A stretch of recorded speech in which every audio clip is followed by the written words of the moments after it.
ગુજરાતના ઉત્તમ શિક્ષકોની ટીમ આપને દ્વાર. તો અત્યારે જ ડાઉનલોડ કરો યુથ એજ્યુકેશન એપ્લિકેશન. નમસ્કાર વિદ્યાર્થી મિત્રો, હું છું ડીએ પંપાણિયા અને આપ નિહાળી રહ્યા છો અમારી ચેનલ પર ધોરણ 12 વિષય છે ભૂગોળ અને પ્રકરણ નંબર છે આપણું 8, જે નામ છે માનવ વસાહતો, જે અપૂર્ણ છે. શહેરોની કાર્યકારિતાને આધારે એનું વર્ગીકરણ એ મુદ્દા અંગે આપણે ચર્ચાઓ કરી. હવે આજે એક નવા મુદ્દા સાથે શહેરીકરણની સમસ્યાઓ. વિદ્યાર્થીઓ, તમે જો શહેરોની અંદર રહેતા હોય તો કેટલીક સમસ્યાનો સામનો તમે પણ કરતા હશો, જેવી કે પીવાના શુદ્ધ પાણીની સમસ્યા, ટ્રાફિકની સમસ્યા, અવાજ પ્રદૂષણની સમસ્યા, ગીચ વસ્તીની સમસ્યા, ખુલ્લી ચોખ્ખી હવા ઉજાસની સમસ્યા. આ બધી સમસ્યાઓનો સામનો એ તમે પણ ક્યાંક ને ક્યાંક એનો ભોગ બન્યા હશો. તો મિત્રો, ભારત દેશ અને વિશ્વ આખાની અંદર જ્યારે વાત કરીએ, આ સમગ્ર વિશ્વ લેવલની આપણે જ્યારે વાત કરવામાં આવે ને, તો ઘણા બધા શહેરો એવા છે કે ત્યાં અનેક સમસ્યાઓથી એ લોકો ઘેરાયેલા છે અને એ સમસ્યા એને કાયમી માટેની સમસ્યા બનતી જાય છે. શું કામ? કારણ કે શહેરોના કદ વધતા જાય છે દિવસે દિવસે, એના આકાર અને કદની અંદર ફેરફાર થતા જાય છે અને કેટલાક શહેરોની અંદર વસ્તીનો જમાવ એટલો બધો ભેગો થયો છે કે કૂદકે ને ભૂજકે એની વસ્તી દિન પ્રતિદિન વધતી જાય છે. જેમ કે ગુજરાતની અંદર સુરત શહેર છે, એની ગીચતા ખૂબ વધી છે. જેવી ગીચતા વધે એટલે શહેરી સમસ્યાઓ છે એ વધવાની સ્વાભાવિક છે. આપણે ભારત દેશની અંદર અને ગુજરાતની અંદર ઘણા બધા શહેરો એવા છે કે મિત્રો, પહેલેથી જ જો એનો પ્લાનિંગ એટલે કે આયોજનબદ્ધ શહેરનો વિકાસ એ પહેલેથી જ જો કરવામાં આવ્યો હોય તો સરસ મજાનું આપણે આયોજનથી, દાખલા તરીકે ગાંધીનગર છે, ચંદીગઢ છે, આ બધા શહેરો, જયપુર છે, એ શહેરોનો વિકાસ પહેલેથી જ ક્રમબદ્ધ થયેલો છે, જેથી ત્યાં એ સમસ્યા નથી આવતી. પણ કેટલાક શહેરો એવા છે કે જ્યાં આ સમસ્યા પહેલેથી જ રહેલી છે, એટલે કે પહેલેથી જ કોઈ શહેરનો આયોજનબદ્ધ રીતે જ્યારે વિકાસ કરવામાં ન આવ્યો હોય તો સ્વાભાવિક છે કે એ શહેરોની અંદર કેટલીક સમસ્યાઓ, ગંદા પાણીની સમસ્યા, ગટરોની સમસ્યા, રોડ રસ્તા, ટ્રાફિક અને રખડતા ઢોરની સમસ્યા, એક નવો મુદ્દો મિત્રો આવ્યો છે. આવનારા સમયની અંદર આ સમસ્યા ખૂબ આવશે. રખડતા ઢોરની સમસ્યાઓ આજે શહેરોની અંદર દિવસે દિવસે વધતી જાય છે. તમે કોઈ પણ શહેરની અંદર તમે જાઓ તો કેટલા બધા રખડતા ઢોર, અને રોજે રોજ એ જ્યારે એ ફાઇટ કરે છે ત્યારે કેટલા નિર્દોષ લોકો એનો ભોગ બને છે, કેટલીક જાનમાલ નુકસાન થાય છે, કેટલાક વાહનોને નુકસાન થાય. આ કાયમની સમસ્યા બનતી ગઈ છે. તમે સોશિયલ મીડિયાની અંદર પણ જોઈએ છે, મીડિયા અને ન્યૂઝને પણ આપણે એ તરફ ધ્યાન દોરીએ કે એ સમસ્યા એક શહેરોની સમસ્યાની અંદર આ, અને ભૂગોળની અંદર એક નવી સમસ્યા આવી છે, શહેરોની અંદર રખડતા ઢોરની સમસ્યા. ઓકે, તો આ કેટલીક સમસ્યા વિશે આપણે વાત કરીએ. પહેલાં વિશ્વ તરફ આપણે જોઈએ તો વિશ્વમાં સૌથી વધુ શહેરીકરણ અમેરિકા, યુરોપ અને ઓસ્ટ્રેલિયા ખંડની અંદર છે. ક્યાં છે? અમેરિકા, યુરોપ અને ઓસ્ટ્રેલિયા ખંડ. પણ મિત્રો, આ ખંડની માનસિકતા અને આપણા એશિયા ખંડની માનસિકતા સાથે અને આપણા દેશની માનસિકતા સાથે જો સરખાવવામાં આવે તો એ યુરોપ, અમેરિકા કે ઓસ્ટ્રેલિયાના જે શહેરો છે એની સમસ્યાથી ભારતના શહેરોની સમસ્યા તદ્દન વિપરીત છે. કારણ કે એ લોકોની પ્રમાણિકતા, ઈમાનદારી, માનસિકતા એની ઉપર આધારિત હોય છે. ઓકે, ગેરકાયદેસર વસાહત કોને કહેવાય? કે ગેરકાયદેસર ઝૂંપડપટ્ટી, ગંદી વસાહતો, શહેરી જીવનની પીડાદાયક સમસ્યાઓ, આ બધી જ બાબતો શહેરોની અંદર હોય છે. ગેરકાયદેસર વસાહત, કે જે ગેરકાયદેસર વસાહત કોને કે કોઈ પણ જગ્યાએ બિન પેશ કદમી કે નગરપાલિકા કે મહાનગરપાલિકા કોર્પોરેશનની વગર મંજૂરીએ તમે આવાસો ખડકી દો છો અને એની કોઈ પણ પ્રકારની પરવાનગી લેવામાં નથી આવતી, તો એવી વસાહતને ગેરકાયદેસર વસાહત તરીકે ઓળખવામાં આવે. અને મિત્રો, એ પણ ઘણી બાબત એવી છે કે આપણા દેશની અંદર પોલિટિશિયન, ખાસ મોટે ભાગે એ મતદાન અને મતદાતાઓ, વોટ બેંક જેને આપણે કહીએ છીએ, વોટ બેંકને સાચવવા માટે થઈને ઘણીવાર ગેરકાયદેસર વસાહતની અંદર ડિમોલેશન થતું નથી, કારણ કે એની વોટ બેંક હોય છે. અને એ જાળવવા માટે પણ એટલે આ આપણી, મેં કીધું કે અમેરિકા, યુરોપ અને ઓસ્ટ્રેલિયાની અંદર આવી માનસિકતા નથી.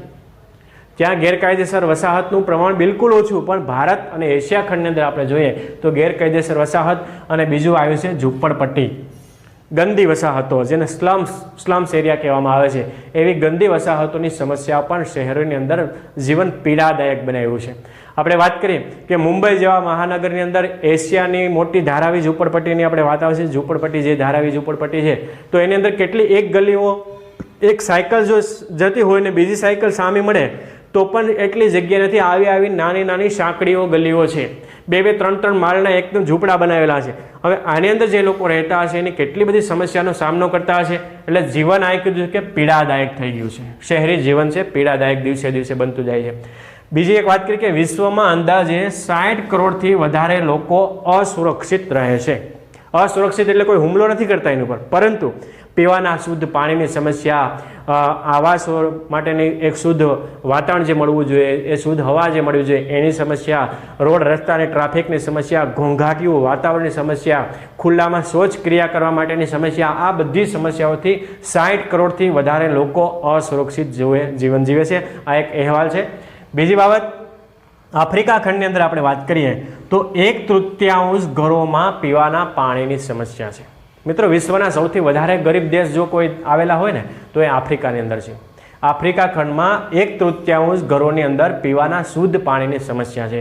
પીવાનું શુદ્ધ પાણી મળતું નથી. ભારત અને ગુજરાતની અંદર આ સમસ્યા દિવસે દિવસે પગ પેસારો કરી રહી છે.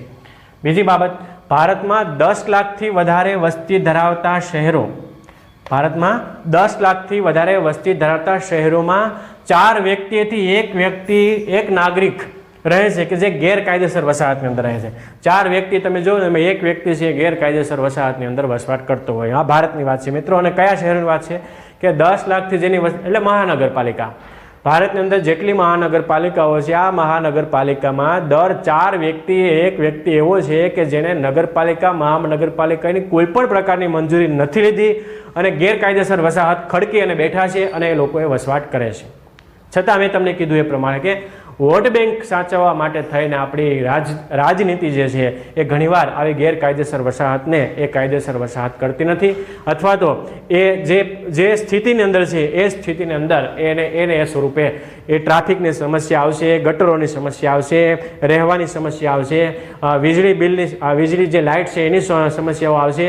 ઘણી બધી સમસ્યાની યાતનાઓ ભોગવે છે. એને કારણે બીજા શહેરના લોકોને જે કાયદેસર વસાહતની અંદર રહે છે એને કેટલો માર પડે છે, પણ એક આપણી માનસિકતા છે કે જે બદલાતી નથી. એટલે 10 લાખથી વધારે વસ્તી ધરાવતા શહેરોને 4/3 એટલે 4 વ્યક્તિથી એક વ્યક્તિ ગેરકાયદેસર વસાહતની અંદર વસે છે, કે જેમાં ગટરની વાત આવે, રોડ રસ્તાની વાત આવે, ટ્રાફિકની વાત આવે, પીવાના પાણીની સમસ્યા આવે, વીજળીની વાત આવે, સડકોની વાત, આ બધી સમસ્યાનો વિદ્યાર્થીઓ સામનો કરી રહ્યા છે. એવી વસાહતને એ રહે છે. અને એક સરસ ઉદાહરણ આપ્યું છે ભારતની અંદર આવેલી સૌથી મોટી ઝૂંપડપટ્ટી એટલે કઈ કે ધારાવી ઝૂંપડપટ્ટી મુંબઈની અંદર આવેલી છે. મિત્રો, એક પિક્ચર બન્યું છે એની ઉપરથી, સ્લમ ડોગ મિલિયનિયર, સ્લમ વિસ્તાર, જે ગંદા વસવાટ કરતા લોકો. અને એ ધારાવી ઝૂંપડપટ્ટીનું જિયોગ્રાફી ચેનલ ઉપર તમે જોજો, 1 કલાકનો કાર્યક્રમ આવે છે. એ જિયોગ્રાફી ચેનલ ઉપર ધારાવી ઝૂંપડપટ્ટીનું આખું દ્રશ્ય બતાવે છે. અને એનું જે એનું વર્ણન કર્યું, આપણે ભૂગોળની અંદર આવશે આગળના ચેપ્ટરની અંદર, એનું જે વર્ણન કરેલું છે કે કેટલીક ગલીઓ તો એવી સાંકડી, સતત કાગડા, કૂતરા અને માંસ, મટન જે બધી વસ્તુઓ છે એ ગંદા વસવાટોની અંદર પડેલું. એક જ ઘરની અંદર 10થી 12 પરિવારના સભ્યો એકી સાથે રહેતા હોય. એમાં એક જ 10 બાય 10થી પણ નાના રૂમ હોય અને 2-2, 3-3 માળના એક જ જગ્યાએ વસવાટ કરતા હોય અને શૌચાલયની સુવિધાઓ પણ ન હોય એવા વિસ્તારની અંદર સૌથી મોટી ધારાવી ઝૂંપડપટ્ટી મુંબઈની અંદર આવેલી છે મિત્રો. અને એમાંથી મોટા ભાગની અંદર ગેરકાયદેસર વસાહતની અંદર લોકો રહે છે. આ જમાવ ત્યાં એકઠો થયો છે. આ સૌથી મોટી ઝૂંપડપટ્ટીને અહીંયા ગણના થઈ. તો આ વાત થઈ વિદ્યાર્થીઓ શહેરી વસ્તીની સમસ્યાઓ, આ શહેરીકરણ અને શહેરીની જે વસ્તી છે એની સમસ્યાઓની વાત થઈ. આમાંથી આટલા મુદ્દાઓ ખાસ અગત્યના છે. હવે છેલ્લો મુદ્દો આપણે જોઈએ, છૂટી છવાઈ વસાહત. આ જે આપણે જે વાત કરીએ શહેરી સમુદાયની વસ્તીની જે આખી સમસ્યાઓ હતી એની વાત.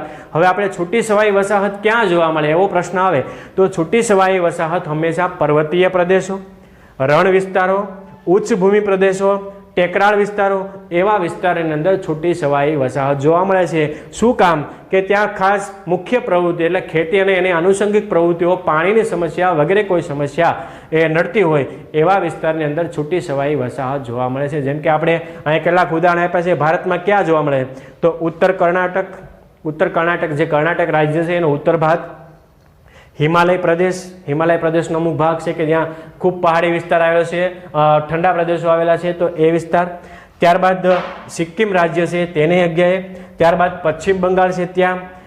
એ પ્રાકૃતિક એવી જગ્યાએ છૂટી છવાઈ વસાહત નિર્માણ પામે કે જ્યાં પ્રાકૃતિક મુશ્કેલીઓ હોય, પ્રકૃતિના તત્વો અને પ્રાકૃતિક મુશ્કેલી જ્યાં નિર્માણ પામતી હોય એવી જગ્યાએ છૂટી છવાઈ વસાહત જોવા મળે છે. તો વિદ્યાર્થી, આ વાત થઈ છૂટી છવાઈ વસાહતની અને આ વાત છે શહેરીકરણની સમસ્યાઓની. તો આ 2 મુદ્દા અહીંયા પૂરા કરી અને આપણે પ્રકરણને હું વિરામ આપું છું. સૌનો આભાર, ધન્યવાદ. જો વિડીયો પસંદ આવ્યો હોય, મારી દ્રષ્ટિએ મેં સમજાવવાની પ્રયાસ કર્યો છે, મારો વિડીયો તમને પસંદ પડે તો મને લાઈક આપજો. આભાર, ધન્યવાદ.